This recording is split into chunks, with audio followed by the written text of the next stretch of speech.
Hello, everyone. Welcome to another episode here on Tales from the Wandering Scribe. I am your host, Gabriel Garcia, otherwise known as the Wandering Quill and the Wandering Scribe. Welcome to a very special episode here on the channel, everyone. Now, I know International Women's Day has already passed, but this guest I am really excited to showcase on my channel. We've been trying to schedule a day, and I finally have her here. Now, my guest today was born in New York, and she has a very, very vast pedigree. She has a BA in kinesiology, an MA in sports administration, a doctorate in curriculum and teaching. She was a professor at the University of Puerto Rico, Mayagüez, from 1996 to 2022 in the Department of Kinesiology. She was voted into the Puerto Rican Sports Hall of Fame in 2006 as a Pan-American Olympian athlete, and she's also a member of my family. So let's give a huge, warm welcome to my cousin, Diana Rodriguez Vega. Diana, thank you so much for joining us today. Hi, Gabriel. Very happy to be here with you. Thank you. Thank you so much for being on the show. As I said, we have been trying to get this interview situated, get everything together, but now we finally have her here. So, Diana, what can you tell us more about your background for the listeners who want to know? Well, I was born in New York. I came. We then came to live in California. We grew up in California. I was here until my uh, third year of high school, and then we went to Puerto Rico. I just have a vast story about the family and how this family has kept together, and how we still today are together, and the love we have with each other, with the cousins, especially with the cousins. Yes. It's a beautiful story, and yeah, I have a few things that I'd like to talk about, as we go by, as we go through the questions. Awesome, awesome. So let's actually start from the very beginning. So as you've mentioned that you were born in New York, but you and the family came out here to California. Now, where specifically in California did you and the family call home? Okay, I grew up in La Puente. Then we went to El Monte, and then finally we lived in Monterey Park, and that's where eventually we went to Puerto Rico. We moved to Puerto. Nice. And what was like sort of that move like? Was it like different, new, or was it almost like, just a usual thing, just moving from one place to another? It was, yeah, it was a bit difficult.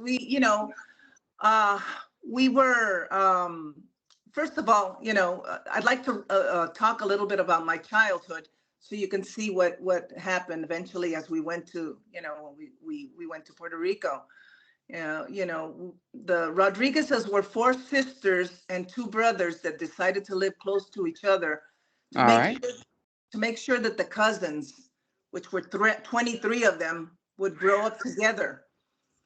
So, the childhood was wonderful because, we grew up together, so many cousins, and we did so many things.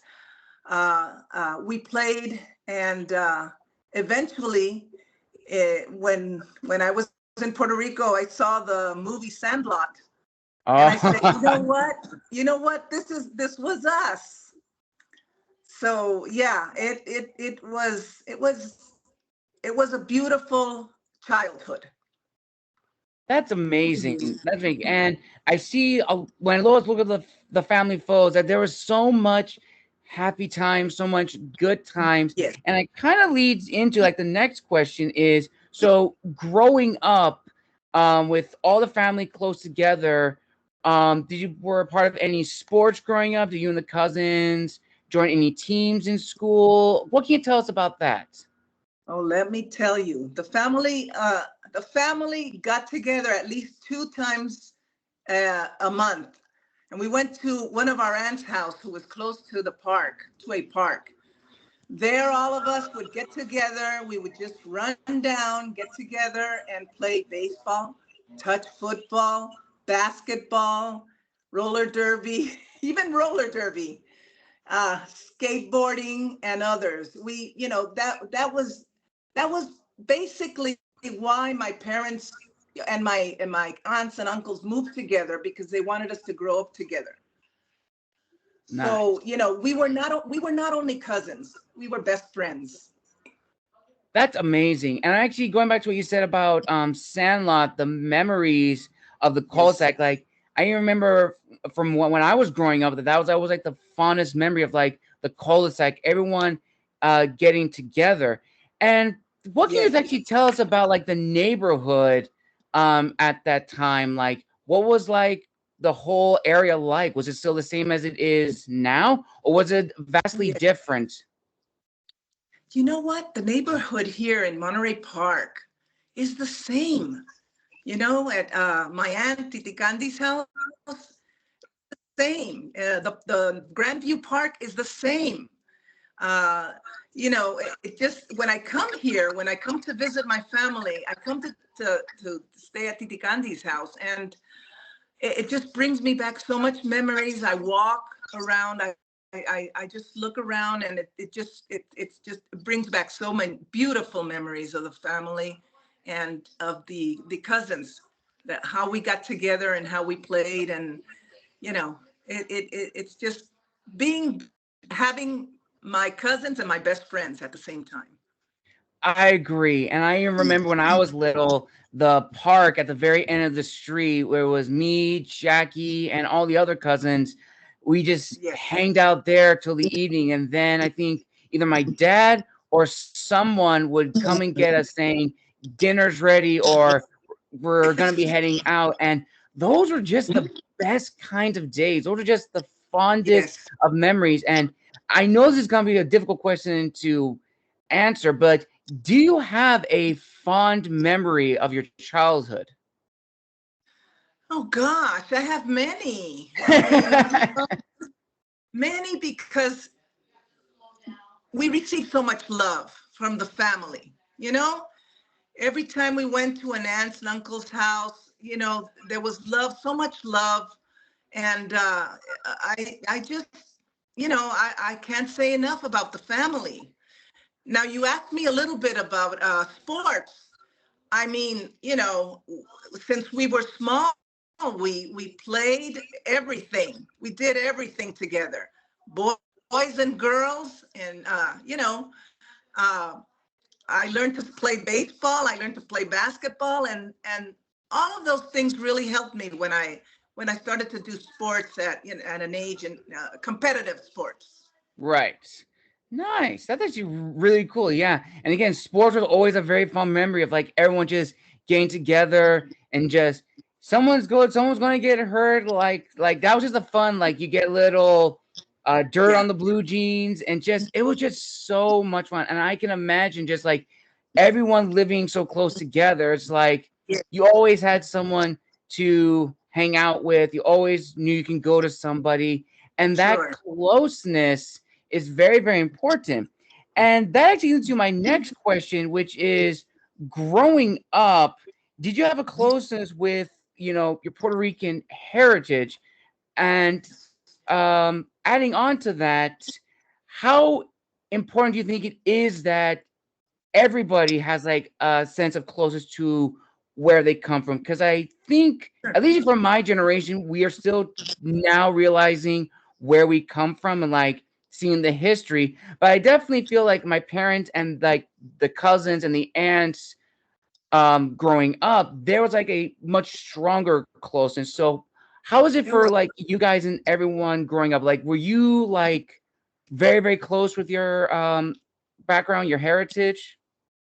Well, we the cousins, you know, were children of six pure Puerto Rican parents that spoke both Spanish and English, because they had come also from New York. They all came to California, and they knew English and, of course, Spanish. And thanks to this, even though we, the cousins, spoke English, our parents would speak Spanish at home. And this eventually helped me to transition well when we moved to Puerto Rico. Wow. That's actually really, really fascinating. So, and also, were like the foods traditionally what you would find on the island, as opposed to like a mixture of American cuisine and Puerto Rican traditional cuisine? Yes, both. But even when we were here in California, the Puerto Rican food was there at every home, you know. But your grandmother, your grandmother was an Italian, cuisine person. She was wonderful spaghettis and Titi Rossi was so she was so beautiful. Yes. Oh So we man. did. We did. We ate. We grew up with Puerto Rican food and American food. So that was good. We had both.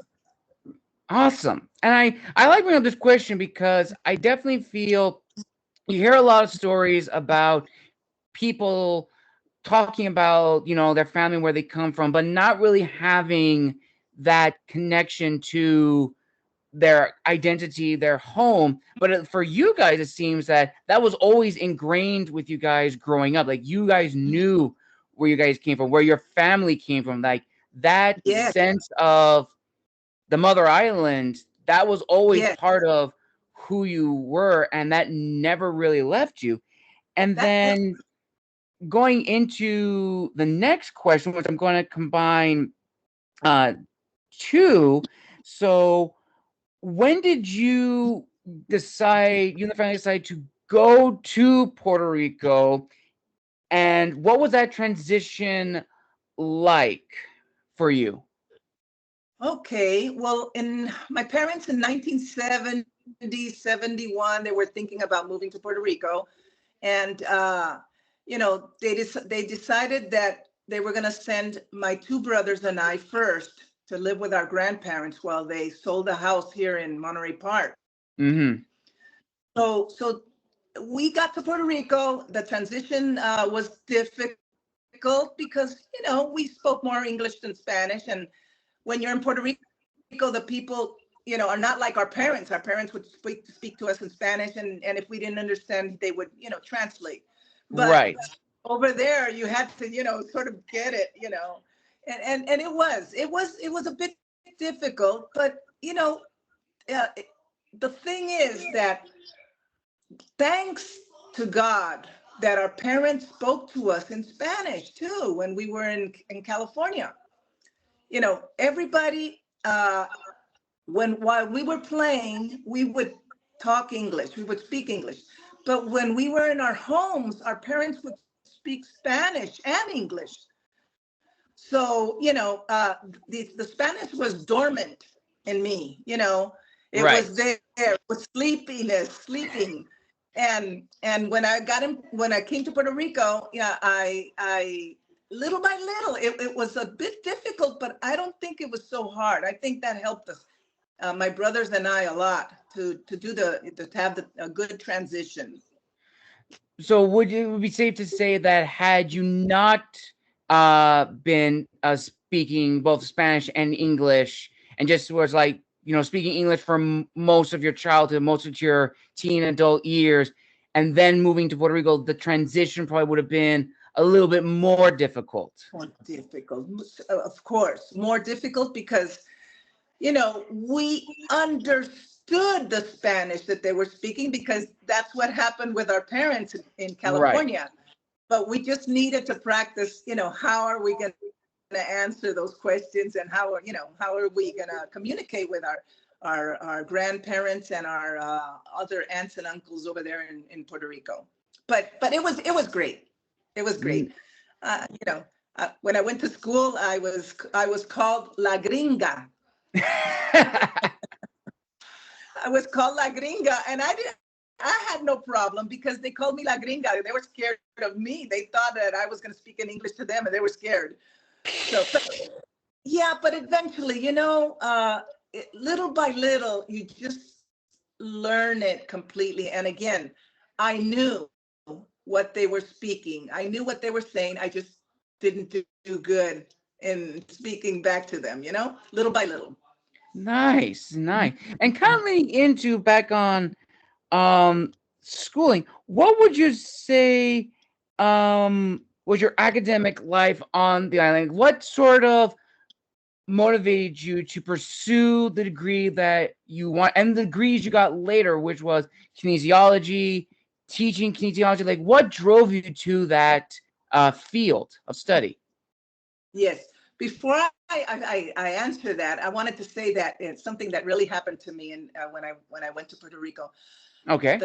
I got there at night. We got there at night, and the next day I got up and I went outside, and Gabriel, when I looked at the sky, and it was dark blue with beautiful white clouds, fluffy clouds, and the deep blue ocean. You know what I said? I looked up in awe, really, and I said, Mm. "Is this heaven?" I really did, because when I left Puerto Rico, when I left California in 1971, the smog was really the smog. There was a lot of smog. It was Right. really bad. I know now it's not, and now thank God. But at that time, what I would see mostly was a white sky. So yeah, so I thought I was in heaven for a moment. It just was so beautiful. Nice. Would you say that was Yeah. almost like your numinous experience that you couldn't really put it into words, but when you saw it, you just had Yes. this amazing feeling? Sure, that's it. I just looked at it and I said, "Oh my God," and I just said, "Could this be heaven? Is this heaven?" You know, and I never said it to anybody, but yeah, I saw it. I wanted to say it here today. Nice, nice. And I imagine just seeing that. I also got a little tangent, when you probably hear stories of the island from like word of mouth, it's one thing, but then actually being there in person, it's a whole different feeling. And I couldn't even imagine what it must have been like back then to actually Yes. be on the island where truly the family began. I mean, that's where our family stem from. Like, that's where all of us come from. Yes, with Mama and Papa Rodriguez Guillotti. That's, Hmm. yeah, that's where they came from, and it's just a beautiful story. Our family is a beautiful story.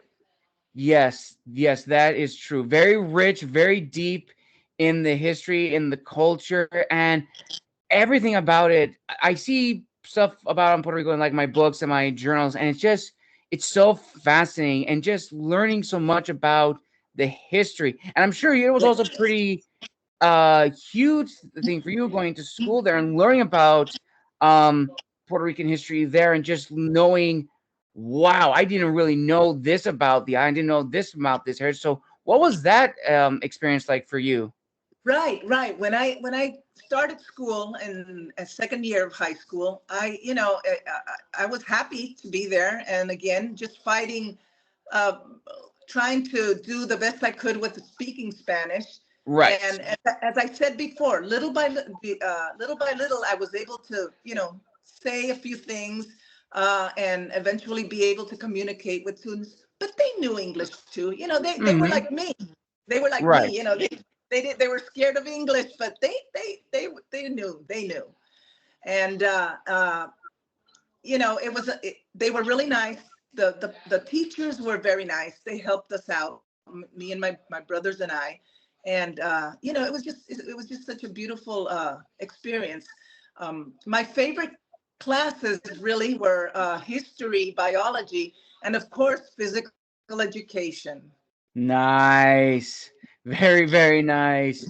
And kind Yeah. of leading almost into like the sports. what sort of pushed you to pursue kinesiology, physical education as your main focus of study, as opposed to your other classes that really interest you, like history and biology? What was it about physical education that really captivated you? Well, you know what? I would go to I would play volleyball with the students while we had our recess. And one day, the physical education teacher, Mr. Machado, he said, Diane, I need for you to go with me to the park. And I said, Mr. Machado, of course. So we went, and he had this javelin. It was a javelin. I didn't know what it was. Wow. I thought it was a spear. Yeah. So we went to the park, and he said, I need for you to throw this. And I said, Mr. Machado, I don't know what this is. And I know how to throw a ball, but I don't know how to, throw this. So he put me in position, and he said, throw it. And I threw it, Gabriel, and that the rest is history. I mean, he had the eye, the clinical eye, for detecting that I could be a good javelin thrower. So that was pretty neat. That was the beginning. Wow. And would you say that was almost like the beginning of your Pan American Olympian athlete career? Because I know that was also a huge thing for you as well. I mean, Hall of Fame 2006, that's a huge, huge achievement. Well, that was, yeah, little by little. I mean, you become a good athlete, or when you get, when you practice and you play, and initially it's fun. Initially you like to compete with your fellow students, your friends. But eventually, when I went to the University of Mayagüez, when I started in my first year, I went to the girls team, the track and field team, and the professor there knew me because, I had gone to different high school competitions. So Right. yeah, he knew me, and he just kept helping me, and I just kept getting a little better every time. So I was blessed by that. I was blessed by that. I was so happy that I was able to go little by little, learning and doing the javelin and playing volleyball too. I mean, I didn't stop playing volleyball. I played in categories, and then I got up to it's called volleyball superior. It's the Right. superior volleyball at the island level. There's different teams. Yeah, so I did that too. So I had fun. Nice. And what can you tell us, like, for people who don't know about the Pan American Games, like, what are the Pan American Games for anyone who wants to know more? Well, the Pan American Games are athletes from South America, from the Caribbean, and from North America. I mean, they're good. Wow, I was so happy to meet many of them who I had read about. It was a strong. It was a very the competition was very strong, but I was happy to be there. I was proud to be there representing Puerto Rico, and Nice. it's you go through the ceremony, marching Hmm. ceremony, so beautiful, so beautiful that and then you're with other, you see other athletes in the village where we stay, and you just it's just a dream come true. I guess it's a dream come true. That is incredible. And I also will probably imagine that it was maybe a little bit intimidating in the sense that being a part of sports, being physically active is, one thing, but then to actually be part of a team and representing like your home, it's like huge. It Did that is. ever like occur to you, or have that thought in your mind when you were like walking with the rest of your fellow competitors and like realizing, oh, I'm actually here. I'm actually representing Puerto Rico. Like, did Yes, that come into your mind at all? it does, Gabriel. Every time I see games, I say, when these athletes come out, when they're going around the track, when it's the ceremony, the initial ceremony. Uh, Right. it just shakes you. It just shakes you. I have to tell you that I was in the Central American and Caribbean Games in '78 in Medellin, Colombia, and yeah, I was blessed to be the flag bearer at Oh, that. wow. Yes, yes. So I'm gonna send you a picture. I'm gonna send you a picture that I have, and I thought the flag was gonna fall. I thought I Oh, would be. no. I was trembling because of. Oh, I was so proud to be there and to have the flag, and at the same time, I was scared to death. I thought it would fall, but it didn't. You know. So yeah, it's a beautiful feeling. It's a beautiful feeling. Amazing. And then from that period of your life, what pushed you later to eventually become the dean of students at your school? I mean, from kinesiology, BA and MA, Pan American athlete to become dean of students at your own school. I mean, how did that happen? Well, listen, I don't, I was teaching my classes, and all of a sudden, the president, at one point, the president of the university called me. She had just become president, and she asked me if I would like to be dean of students. I mean, I love teaching at the university level, and I love that I was preparing students to become physical educators. So, when she called me in and asked me that, I said, I don't. I thought about. I said, "Is it possible for me to do that?" But I didn't say it. I thought Right. about it. You always think about, can you do something like that? Hmm. Yeah. And I said, yes, yes, I would. Yes, I would. I accepted, and it was a blessing. I loved the time I was there as dean of students. It was a Dang. great. Yeah.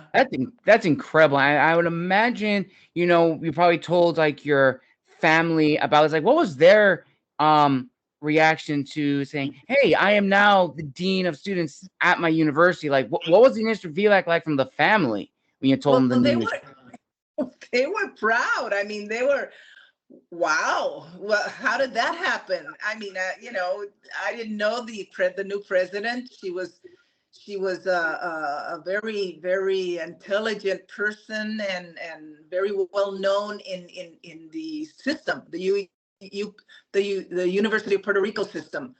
So I said, well, this happened, and they were happy, and so were my family. So was my family here in California. The aunts and uncles. You know how they are. Yes, They get definitely. all, yeah, they get all tickled up when you do something like that. You get something like that.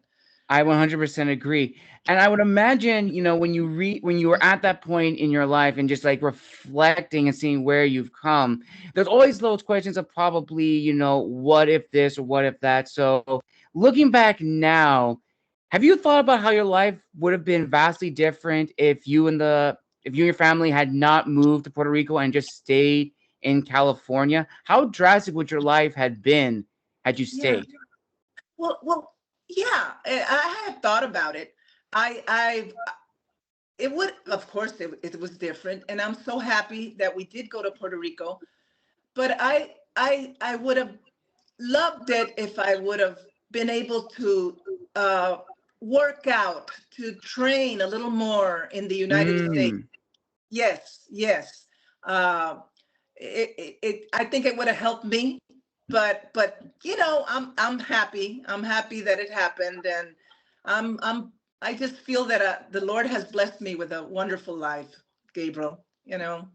Definitely. And I 100% agree. Like your story is like very, very like inspiring and very, very incredible to learn. I mean, from living in Monterey Park in California, then traveling with the family to a completely new place where already you initially feel like a stranger, but then slowly but surely becoming a regular in Puerto Rico, and then eventually representing Puerto Rico in the games, and then reaching a high point in your life, becoming the dean of students. I mean, all of these are just truly, truly incredible achievements. Which, looking back, I would imagine you probably realized and said, like, yeah, I did all that. I did all that. Yeah, I do, Gabriel. Sometimes I'm sleep. I go to bed and I look up a little bit. I think about things that happened during the day, but at the same time, I say, Lord, thank you. You've given me such a beautiful, wonderful life. I did things that I wanted to do. I was able to, just have have really good time, and being able to work, work with students was mainly one of the things that I really love so much. Being able to intervene with them and help them to become teachers. And yeah, I can't say enough about my life. I am so happy, and I every day I tell the Lord, thank you. Incredible, simply incredible. And now that you recently retired a few years ago, what projects have you still been a part of? Either family projects, projects with colleagues from from the academic world. What keeps you busy now?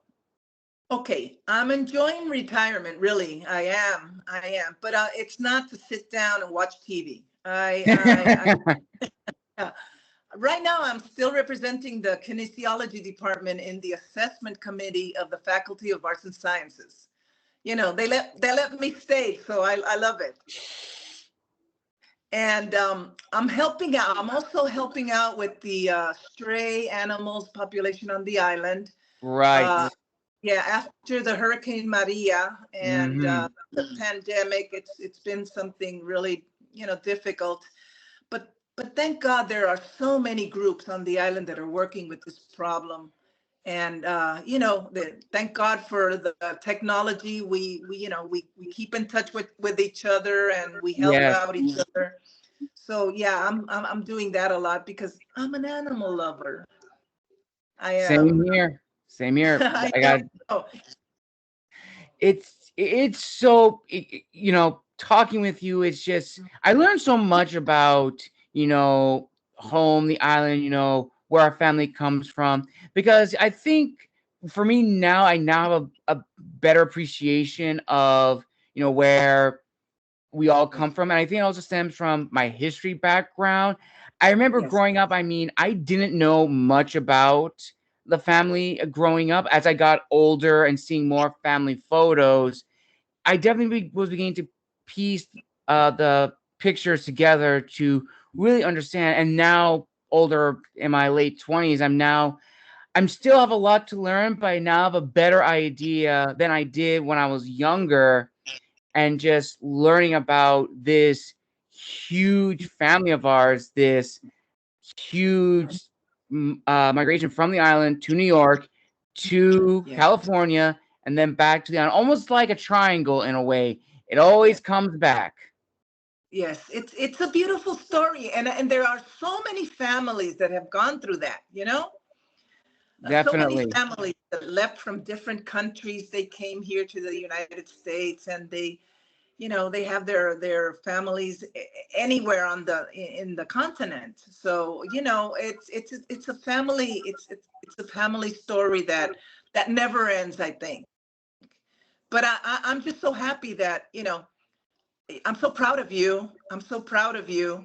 And I'm so happy that Patty and your dad, mom and dad, are probably doing the same thing with you. I hope, that they can speak in Spanish and English with you, because you're going to get it.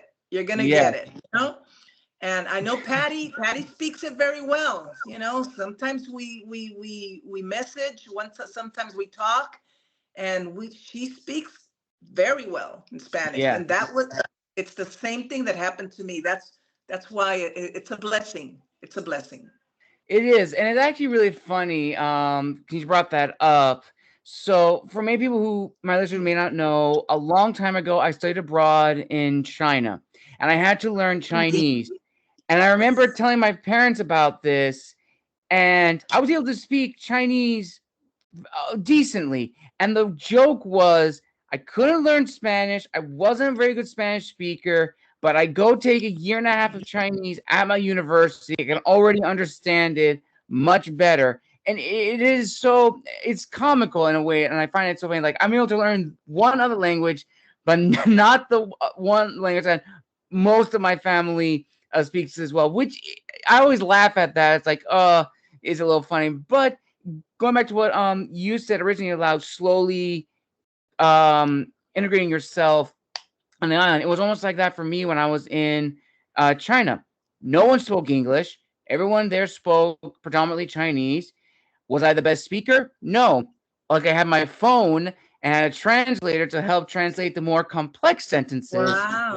Yeah, it is interesting. But again, that was an experience that I don't think I will ever have again in my life, but I'm so glad that I did. And I'm pretty sure you could probably say something like going to Puerto Rico, planting your foot there and saying, this is where I'm going to call home.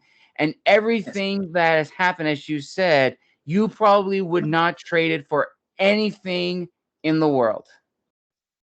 Oh, you know, I love my island because of the history of the family. We're from there. Yes.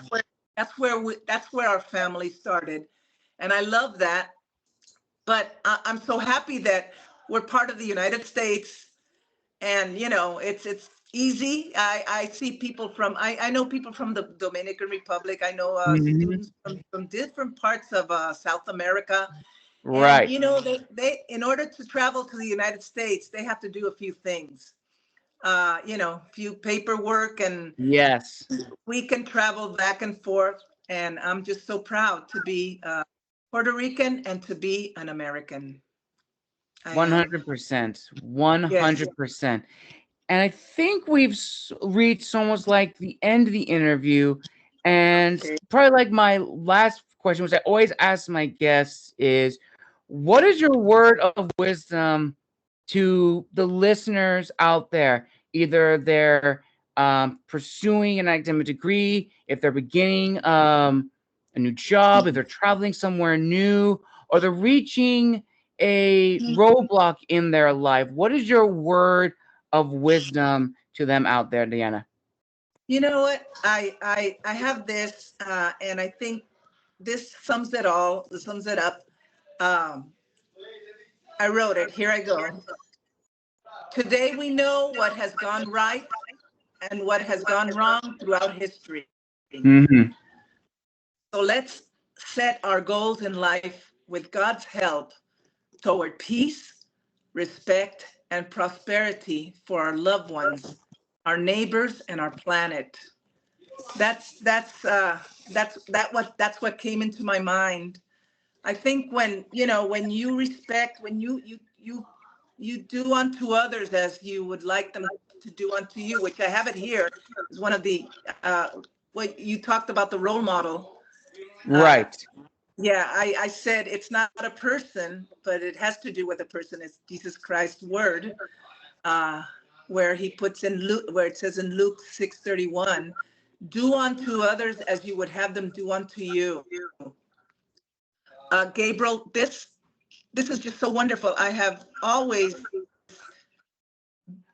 never had problems with people because I treat them as I would like them to treat me. Right.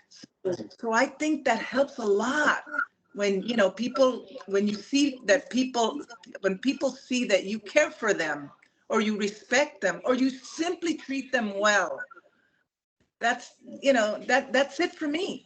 And I you know I when I watch TV and when I see these problems with different people from different nationalities.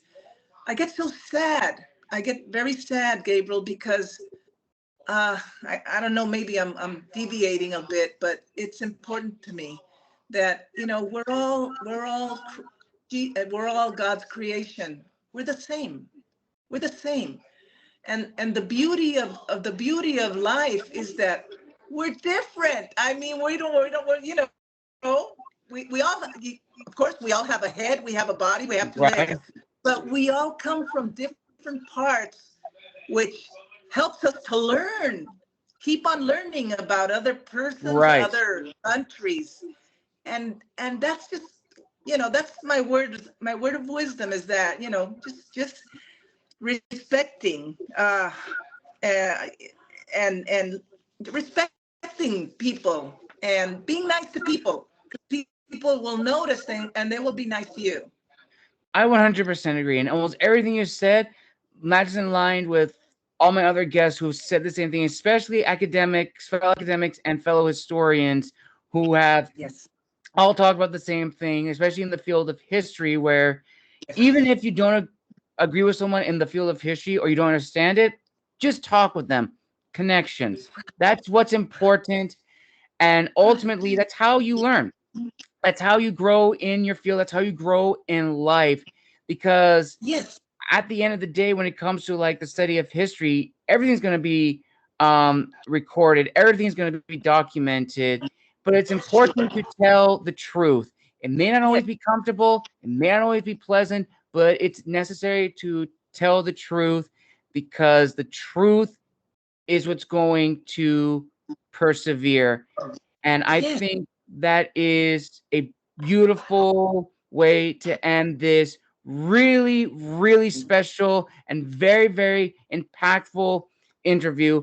And I want to say thank you to my listeners for joining us today. And I also want to give a huge shout out and thank you to my cousin Deanna for joining us today and providing her insight into her life and a window into what makes her her. Deanna, thank you so much for joining us today for this wonderful episode. Gabriel, thank you so much. It's been a wonderful experience being here with you, and I'm so proud of you. Okay, I have to say it because I am so proud of you. Thank you, my love. Thank you so much for joining us today, and I hope you have a blessed rest of your day. Thank you. You too, Gabriel. Thank you. Thank you. And with that, listeners, until next time, this has been the Wandering Scribe and the Wandering Quill signing out.